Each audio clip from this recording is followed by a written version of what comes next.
Do do do. Ba ba ba bum.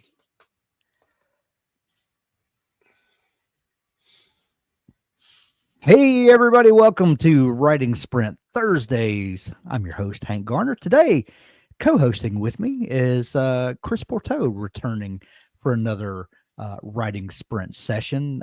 As always, the chat is lively already. Good to see everybody.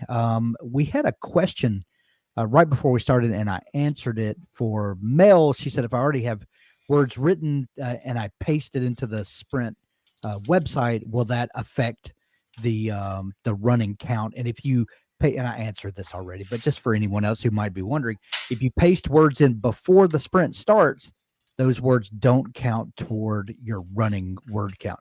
But if the sprint starts and you paste them in, that goes, it thinks it's a word that was written. So anyway, so when you're writing and we switch over to sprint number 2, if you copy your words and paste them over into sprint number 2 before the timer starts, then you get to keep your words and then it only tallies up what you've done so far.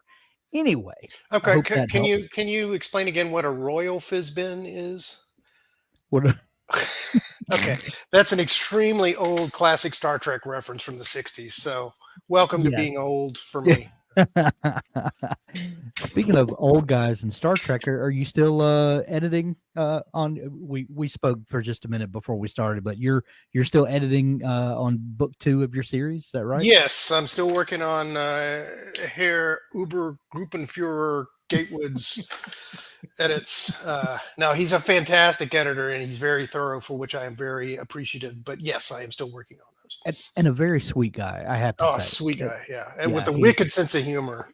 a wicked sense of humor, and I think people mistake or used to mistake his sense of humor for what edits from him would be, and it's just such a sweet guy. He's a great guy to work with, and I, a lot of people are terrified of the editing process of working with an editor.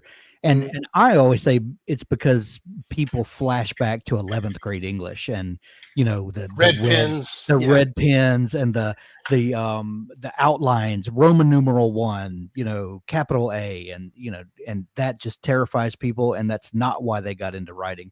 But Right. and you are a pretty darn good editor yourself. Are you doing any editing these days? Not really. Yeah. But that is my favorite. Editing and rewriting is my favorite part of the process. Actually, sitting with the screen, and I may have said this last time. If I did, I'm sorry, guys. Sitting with the cursor blinking on the screen, even if I've got an outline or a plan, I just, oh, okay. He went into no, he walked into no, he. But when I get to the rewriting process and the editing process, I'm like, Yeah. okay, I'm making this sentence better. I'm making this story cleaner and clearer and all that stuff. That I love that part of the process a lot more than the drafting.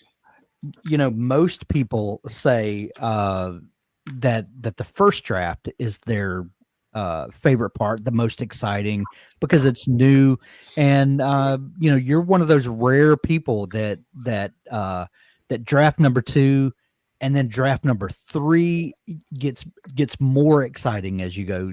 Is that Yeah, because you can see the potential coming into focus? I think it's because I sort of came up early in my 20s in my career, my real life profession as an editor, and sort Yeah. of moved into I had written before, but for like graduate school and stuff. But in terms of writing, marketing copy or fiction or anything like that, that kind of came later. So I think I'm just naturally hardwired to appreciate the editing process, if not more, at least as much as the drafting process. So. Love it. Well, we'll chat more about it in 20 minutes when we're on the other side of this sprint. Happy writing, everybody. We'll see you on the other side.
All right, that's sprint number 1 in the can. Like I said earlier, make sure to copy those copy those words that you wrote and paste them into the next sprint. If you want to carry them over, there's a link at the top of sprint number 1 for sprint number 2, but I'm going to post a link to it in the comments as well for anyone that's having trouble there. How did everybody do?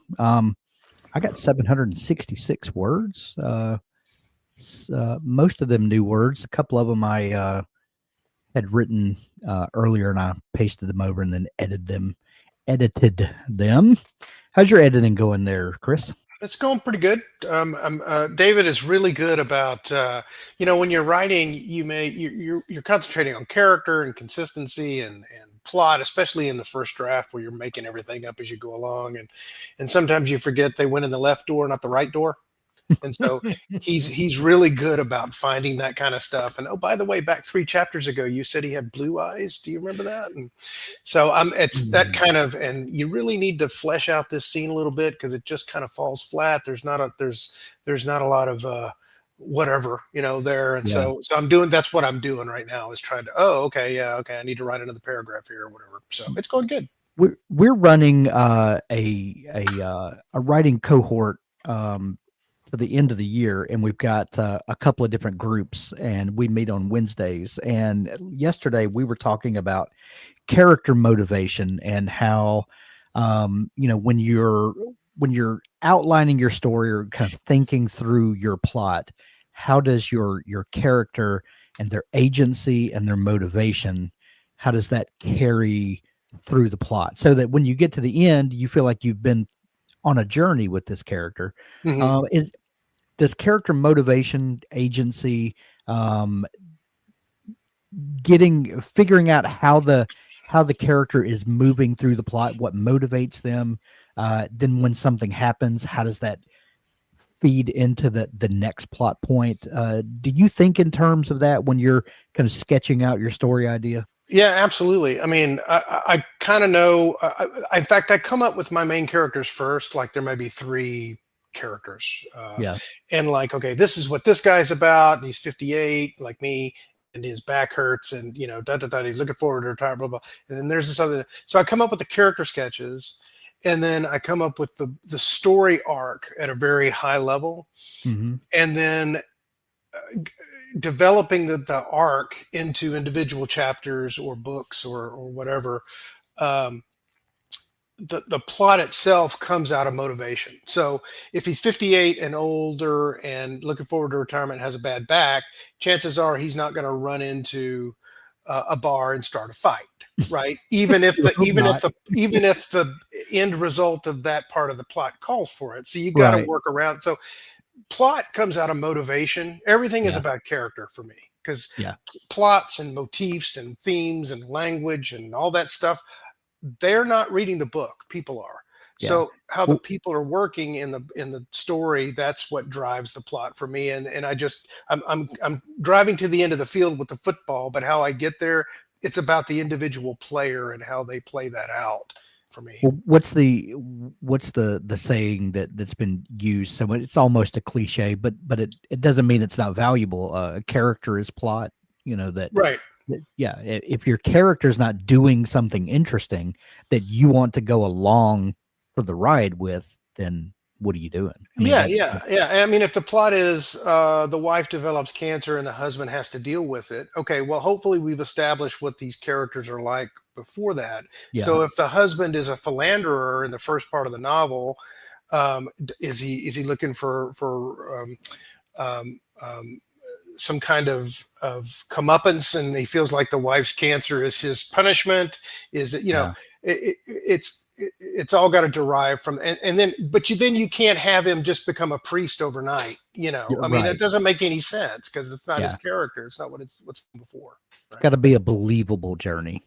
In our next break, I've got a specific question I want to ask you, Chris, and it has to do with beginnings and endings, and it's an exercise that I ran with my group a couple of weeks ago, and it's something that I learned several years ago that I think helped people. I want to get your input on that. So stick a pin in that, and Sounds I'll good. see you in 20. All right.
All right, everybody. How did you do that time?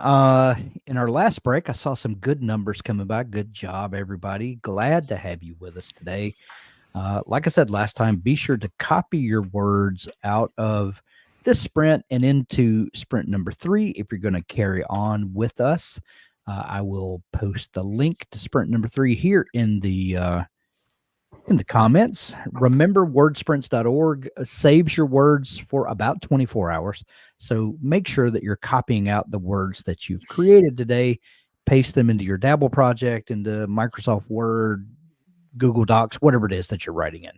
Just don't want you to lose all the great stuff that you've done today.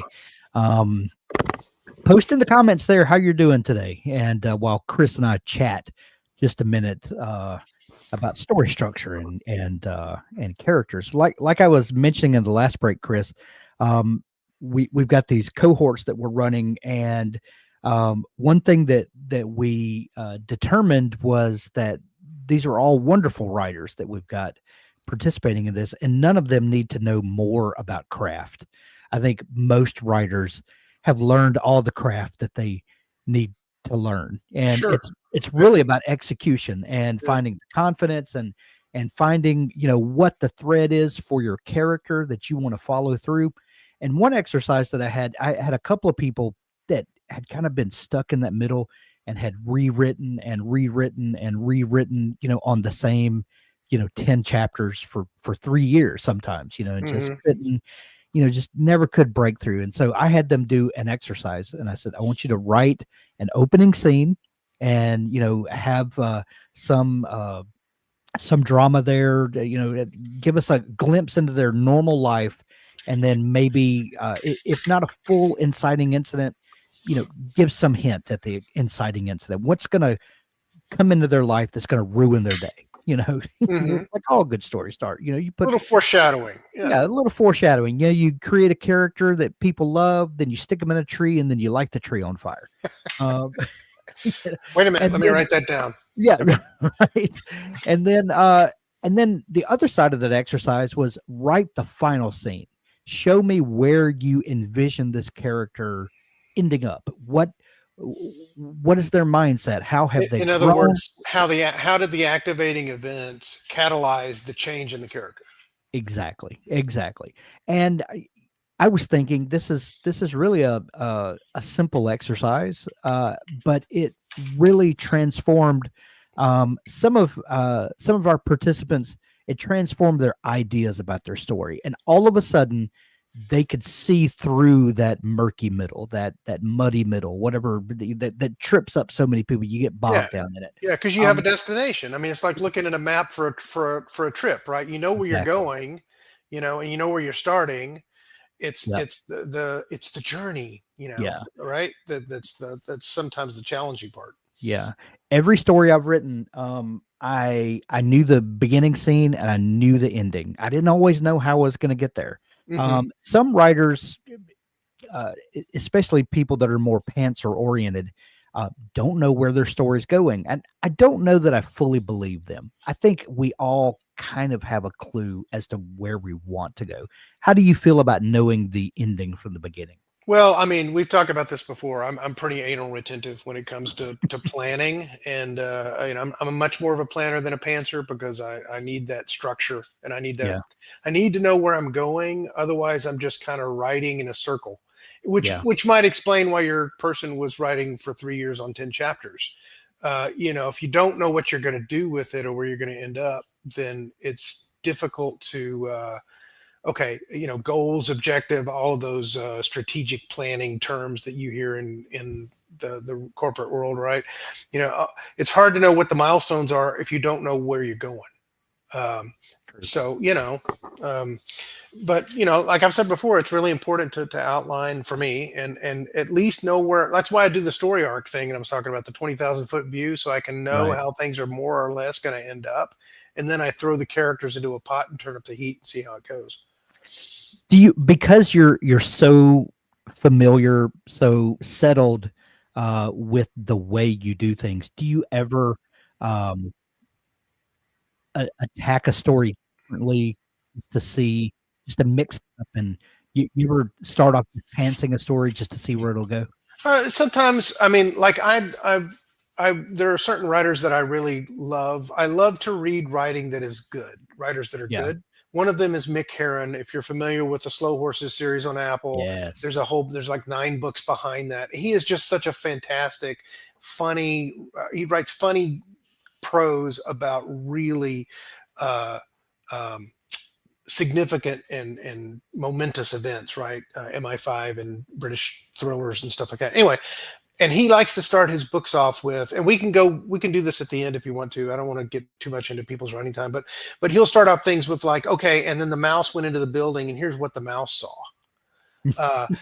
And it takes you Yeah. through, sort of catches you up to the story. If you haven't started with that, this is the first book you've started with, you haven't read the whole series, if a ghost were to flit through the building at this time of night, here's what the ghost would see, and so it's just an interesting way to get into things without Yeah. saying, and then Hank walked into the building and he sat down at his desk and so I actually borrowed that from him for the beginning of this book that I'm editing right now, this second book in the Mercenaries of Atlanta series, um, where they wake up, the troops are waking up in the desert, but you're seeing it from the perspective of what I call a sand squirrel, which is just a squirrel that lives in the desert. And so I kind of pilfered that from Heron because I just thought it was a really cool device, and I wanted to write it and see if I could execute it in a decent way. So that's to answer your question. Yeah, I like Yeah. to get into things differently sometimes. And sand squirrels are awesome. They are. Let's be They're a honest. little tough meat, but otherwise. That's why you make them in gravy. All right, guys, we'll see you on the other side.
All right, everybody.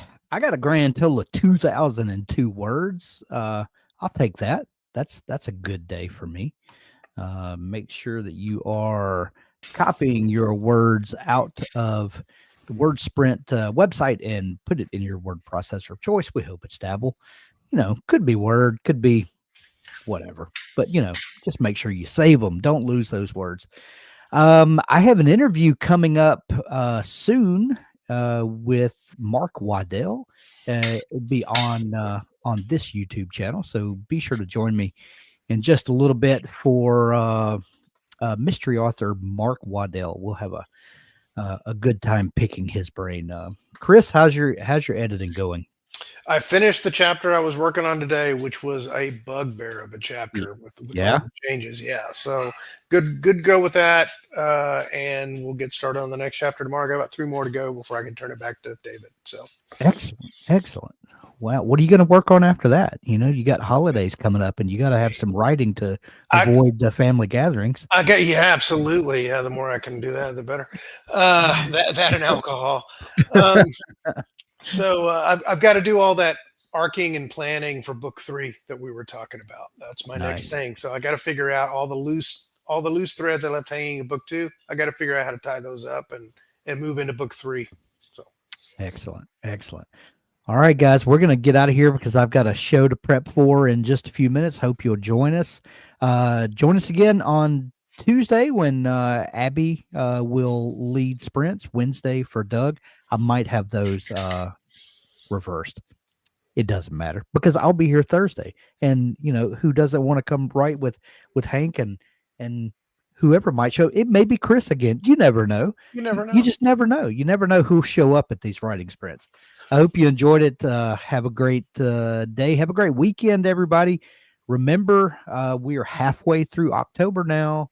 So those the planning session, of your 60-day writing challenge, we're halfway through. Get those plans finalized because in November we're going to hit it hard.